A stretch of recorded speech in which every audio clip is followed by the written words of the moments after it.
What is up, future rich bitches? For those of you who are new here, I am Madeline, and at this channel, I'm going to give you all of the tips and tricks that you need to start building wealth and help young women begin to bridge the gender wealth gap. So if that's something that you are interested in, make sure to subscribe. We release a new video every Saturday, and in just 15 minutes a week, you can start to build your financial literacy and work your way to building wealth and becoming a rich bitch.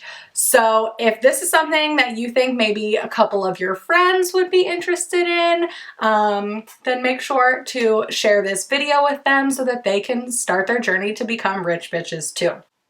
Today we're going to talk about how to stop budgeting and still save money. So have you ever gotten super excited about budgeting and you were like, I know that I've said I'm going to do this before, but this time I'm for real. I'm going to commit to this budget. And you set everything up, and on your first trip to the grocery store, you spend 5 minutes trying to decide if you should really buy the toothpaste that you want for 50 cents more, or if you should buy the generic brand and save that 50 cents to make sure you hit your budget. And the first time you probably fail and you buy your favorite toothpaste.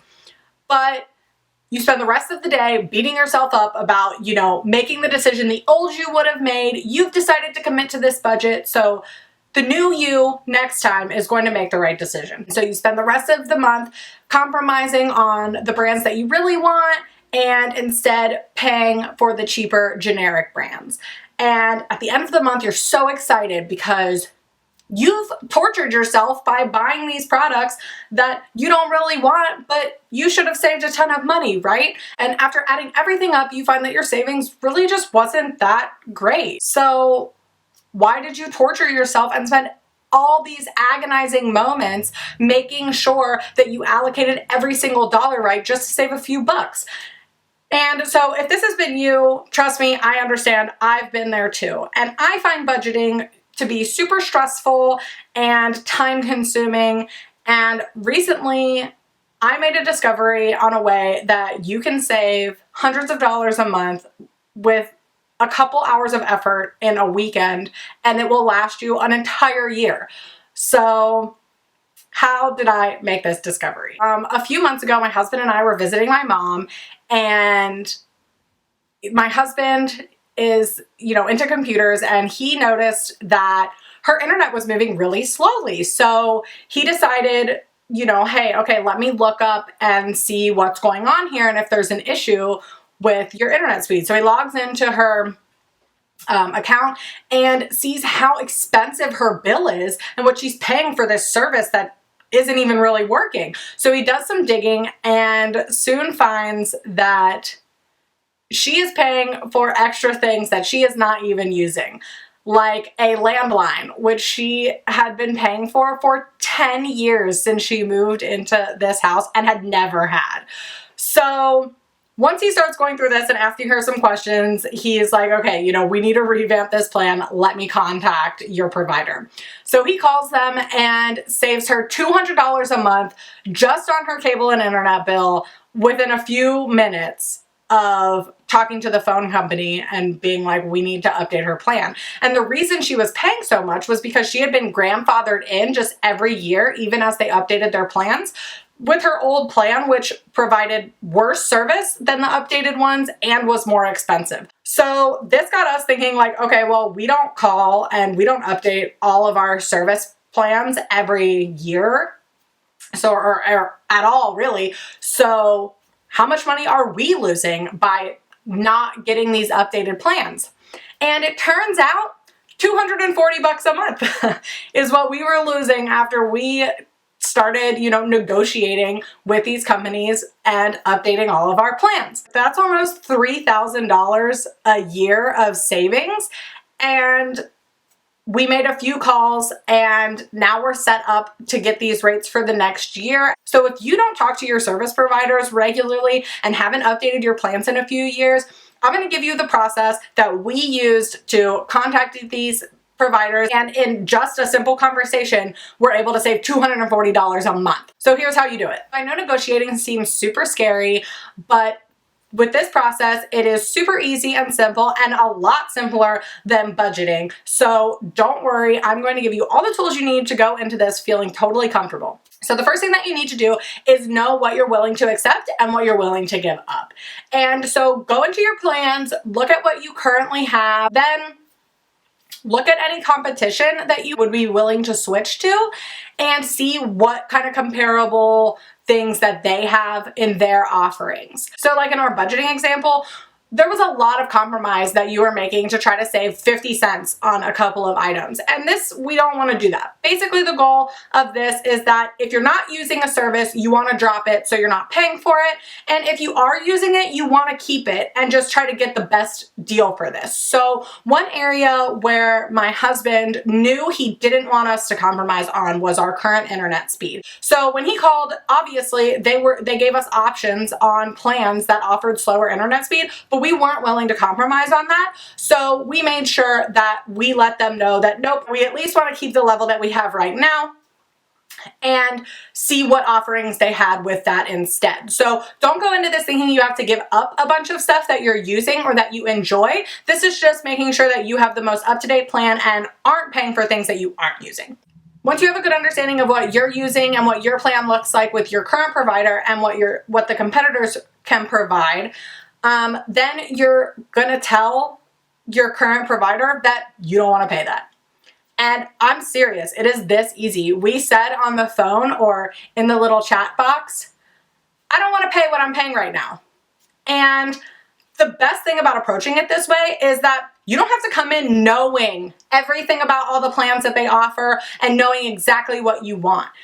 This puts the ball in their court. And if they want to keep your business, they're going to come back with what all of your options are, and you can have them help you piece together a plan. You don't need to go into this knowing 100% what the end result is going to be. So we would say, I don't want to pay what I'm paying right now.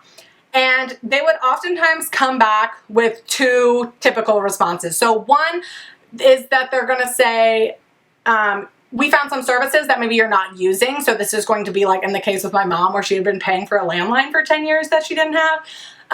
They might find some things like that you're not using but are included in your plan and give you a comparable plan that has the services that you are using, but you can drop the ones you're not and still pay a lower price. Another way that they'll come to you with some savings is that either they have a promotional rate that you got when you signed up and are no longer getting, or that they've updated their plans and you just have an old version. So that's what happened with my mom. She just had a 10-year-old plan, and they had updated all of the internet offerings and everything because in 10 years a lot has changed, and so they could just provide a lot better speed and everything for a better price now just because of the way the industry has moved. So if you haven't called them in a few years, they may just have some updated plans that are actually going to give you more of the services that you want to have and better services and still be a cheaper price. So another thing that they often do is they'll offer you the promotional rate that you got when you originally signed up, and that rate usually lasts like a year or so, and then they'll drop that and your bill will increase. And if you don't call them and ask them to update your bill or say, oh my gosh, my bill went up, why is this happening? They'll just coast it out, obviously, and make more money. So ask them if they have any promotions going on that they can apply, and usually you can get a lower rate. If they can't provide you with an updated rate and you've already done your homework in step one and you know what the competition offers, this really gives you the upper hand in these negotiations because you can straight up tell them, well, company B can give me this rate and this level of service. And if they won't match it, then you can cancel your service and go with company B. One way that we were able to do this was with our cable bill. So we actually canceled our cable a few years ago, and we switched to a cable streaming service, and that saved us a lot of money a few years ago at the time when we did it, but we hadn't updated anything over the last several years. And we hadn't realized how much our cable streaming service had raised their prices over the competition since we updated to them a few years ago. And so after doing a little bit of research, we found 2 other companies that we wanted to give a try, and they were half as expensive as our current cable streaming service, and both provided free trials. We signed up for both, and after a few days we picked our favorite one, and immediately our cable bill was cut in half.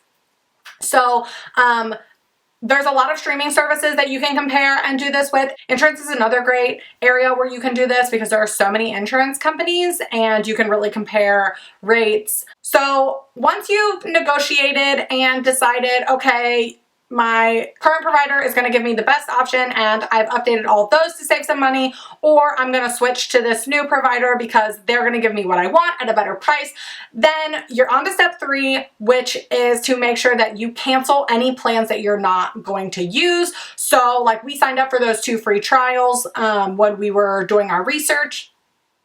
And any plans that you sign up for free trials or your current provider that you're using, you want to make sure that you definitely cancel all of those. And I know this sounds like a no-brainer, but all of us, I'm sure, have signed up for a free trial and forgotten to cancel before the trial ended and we're stuck paying for at least the first month.